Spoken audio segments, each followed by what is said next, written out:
At a time when the national politics is riddled with the fake Bhutanese refugee scam and arrest of high-profile politicians, including former Deputy Prime Minister Top Bahadur Raimaji and former Home Minister Balkrishna Khand, members of the House of Representatives have urged the government to present facts related to the scam at the Parliament. Good evening, I'm Sarah Sapsanama. Let's begin with the headlines of the hour. The investigation of the fake Bhutanese refugee scam reaches its final stage. Lawmakers demand answers from the government regarding the scam. Energy experts opine electric vehicles should be used in public transportation. Finance and energy ministers are sure to encourage electric vehicles. 5 voters deliver a stunning blow to army-backed rule with a verdict in favor of 2 opposition parties, Move Forward and Fuel Thai. The parties agree to form a ruling coalition. And Machindra Football Club thumb Kumaltar Youth Club 3-0 at the A Division League. Himalayan Sherpa Club and Sankata settled for a 1-1 draw.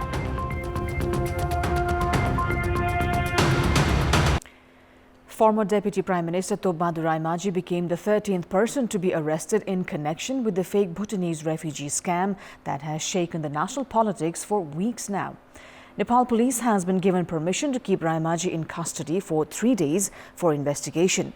3 more individuals alleged of involvement in the case are still absconding. Since an arrest warrant was issued against Raimaji, he had been out of contact for 11 days before being arrested from the capital's Buranilkantha yesterday.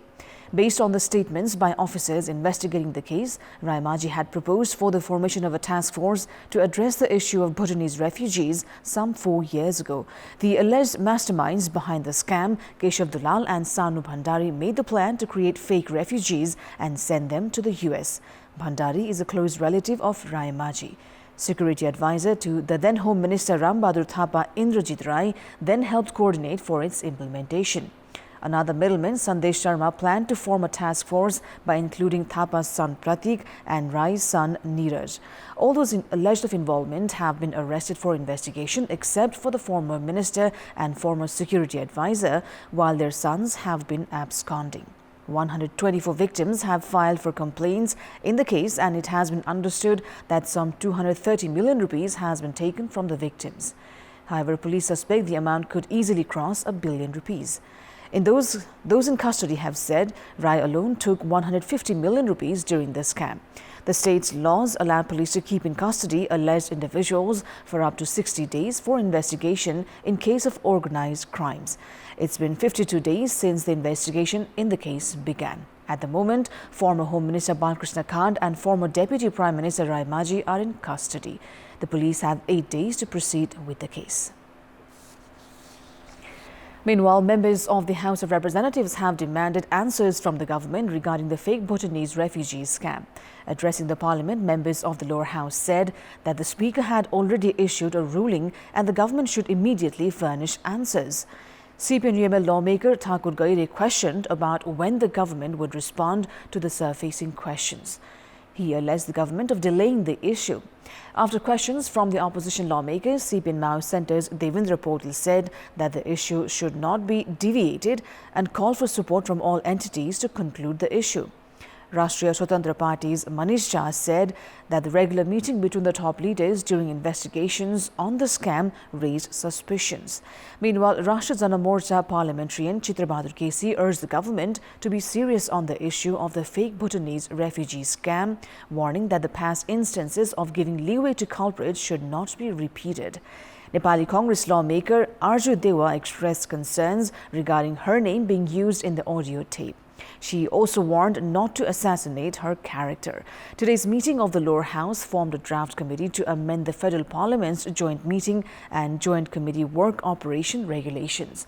A regulation amendment committee has been formed for the formation of the Federal Parliament's joint meeting and joint committee. The committee has been given a work period of 7 days. The committee has been assigned to amend the regulation and form a parliamentary hearing committee, among other works. The bill related to the amendment of the Prevention of Corruption Act has been sent to the Parliament Committee today. Speaker Devraj Ghimire also informed the meeting of the lower house today about the arrest of CPN-UML lawmaker Top Bahadur Raimaji. Meanwhile, all the 10 thematic committees under the lower house are scheduled to hold their meetings tomorrow morning. Until the chairperson of the committee is appointed, the senior-most member will head the committee. Businesspersons in the energy sector and experts have called on the government to relax its policies towards electric vehicles. Speaking at the Kantipur EV Dialogue 2023 organized by Kantipur Media Group today, experts and businesspersons said there was a need to review EV policies despite the increase in consumption. They've called on the government to encourage EV use and take a stable policy for the sector. In response, Energy Minister Shakti Basnet said the government is doing its homework on the possibilities in the sector, adding that preparations were underway to introduce programs to raise more awareness about its benefits among public and encourage consumption. During the second session of the enclave, Finance Minister Prakash Sharan Mahat emphasized that the government was all poised to promote the EV sector.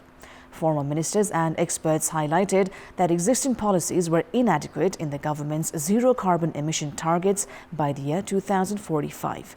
They called on the government to actively begin efforts in prioritizing electric vehicles and reducing import of petroleum products.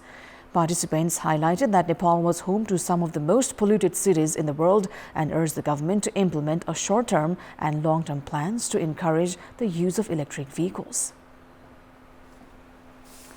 Time now for our segment Public Pulse, where you text us with your opinion.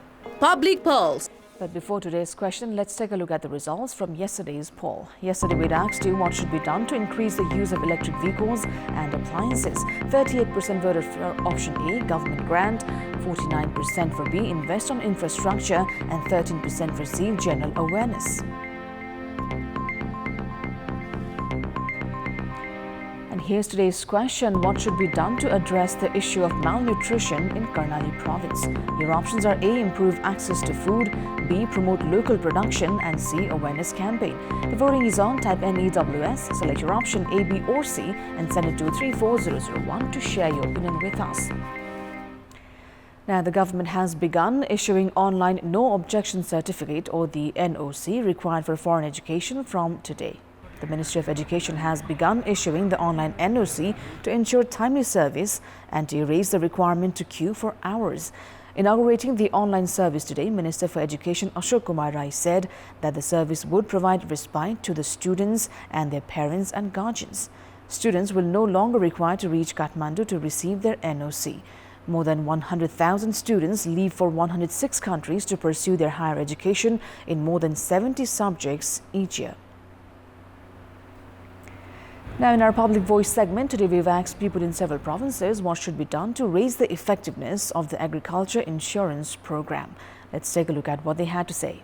Public Voice. जनमानसले बुझिरहेका छैनन् त्यो चाहिँ बुझाउन जरुरी छ बाख्राको बिमा बनाएर पनि भुक्तानी गर्नु भएन अब यस साल हामीहरुले कसरी बनाउने कसरी विश्वास गर्ने सरकारलाई सम्बन्धित पालिकाहरूलाई त्यसको जिम्मेवारी अनुगमन र नियमन गर्न जिम्मेवारी दियो भने सरकारले हैन प्रष्ट रूपमा अब यो बिमा गर्दा के फाइदा हुन्छ त भन्ने कुरा प्रष्टाइदिएर कति खर्च लाग्छ हैन त्यसबाट आम्दानी कति हुन्छ त्यसको दायरा निश्चित गरेर त्यसमा चाहिँ तपाईको गर्नुपर्ने आवश्यकता देखिन्छ पोहोर साल धानबाली बगायो धानबालीको पैसा बिमाको पैसा पनि दिनु भएन हामीलाई त थाहै छैन सर कृषि बिमाको बारेमा यता आए थाहा हुन्थ्यो गाउँमा गएर कृषि बिमाको बारेमा जनचेतना जगाउनु पर्यो वास्तविक कृषकको पहिचान गरेर उनीहरुको घर-घरमा गएर कृषि बिमा गराउनु पर्छ यो भुक्तानी प्रक्रिया छ नि यो अलि झन्झटे छ यसलाई सहज गरिदिनु पर्छ कृषि बिमा अहिलेसम्म देखेको पनि छैन उपलब्धि र फाइदाहरुको विषयमा चाहिँ कृषकलाई बुझाउन जरुरी देख्छु कुन चाहिँ जोखिमपूर्ण छ कि बढी लगानी लागिरहेको छ त्यस्तो क्षेत्रहरुको चाहिँ सरकारले चाहिँ निशुल्क रूपमा चाहिँ बिमा गरिदिनु पर्यो बिमाको बारेमा हामीहरुलाई जानकारी छैन धान खेती मकै खेती कोदो खेती आलु खेती सबै गर्छु अहिलेसम्म मलाई यो कृषि बिमा भन्ने मलाई अहिलेसम्म थाहा पनि छैन छिटो तरिकाले भुक्तानी गराएपछि यो कार्यक्रम प्रभावकारी हुने थियो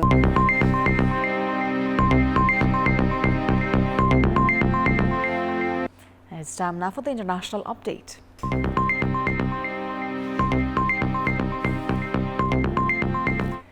Five voters have delivered a stunning blow to army-backed rule with verdict in favor of two opposition parties that are calling for radical reform of the country's institutions. Thailand's two main opposition parties Move Forward and Pheu Thai agreed today to form a ruling coalition after they trounced in a weekend election military-backed rivals that have controlled government for nearly a decade. The two parties dominated yesterday's ballot in a rout of army-backed parties, but could face challenges in mustering enough support to vote in a prime minister, with parliamentary rules drafted by the military after a 2014 coup skewed in favor of its allies. Their alliance would need to ensure its efforts to form a new government would not be stymied by a junta-appointed Senate, which gets to vote on a prime minister in a bicameral sitting of the 750-member legislature and has a record of favouring conservative parties led by generals. Pita Liam Gironrath, Move Forward's 42-year-old leader, proposed an alliance of 6 parties that would command 309 seats. That would be short of the 376 seats needed to ensure he was elected as Prime Minister. Pheu Thai, controlled by the billionaire Shinawatra family, said it agreed with Pita's proposal and wished him luck in efforts to become Prime Minister. The party had won most seats in every election this century, including twice in landslides, but met its match against Move Forward as it came close to a sweep of the capital Bangkok and made gains in rivals' strongholds. Though the results appear to be a hammer blow for the military and its allies, with parliamentary rules on their side and some influential power brokers behind them, they could determine the shape of a new government. Welcome back. It's time now for the sports update. Sports news. Defending champions Machindra Football Club thumped Kumaltar Youth 3-0 to climb to the 3rd position in the Marty's Memorial 8 Division League points table. In the match played at Enfa Complex in Sadobata today, Andras Nia opened the scoring for Machindra in the 42nd minute, utilizing a pass from Afiz Olawale. Machindra doubled the lead through Olawale's header in the 77th minute, making good use of the cross provided by Saurabh Limbu.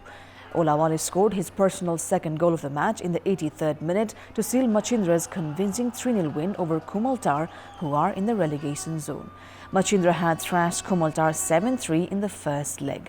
With the win, Machindra have climbed to the 3rd spot of the league table with 30 points. Kumaltar are at the bottom of the table with 17 points. In another A-Division League match played today, Himalayan Sherpa and Sankata Club settled for a 1-1 draw. In the match played at Darshan Stadium, the first half ended in a goalless stalemate. Manuel Nana finally broke the deadlock in the 50th minute to give Himalayan Sherpa a 1-0 lead. Ayush Khalan found the net in the 72nd minute for Sankata Club to level the match at 1-1. Himalayan Sherpa are in the 9th spot of the points table with 22 points from 18 matches, while Sankata are 11th with 21 points. And up next is the weather update.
That is all for the moment. Thank you for watching. Good night.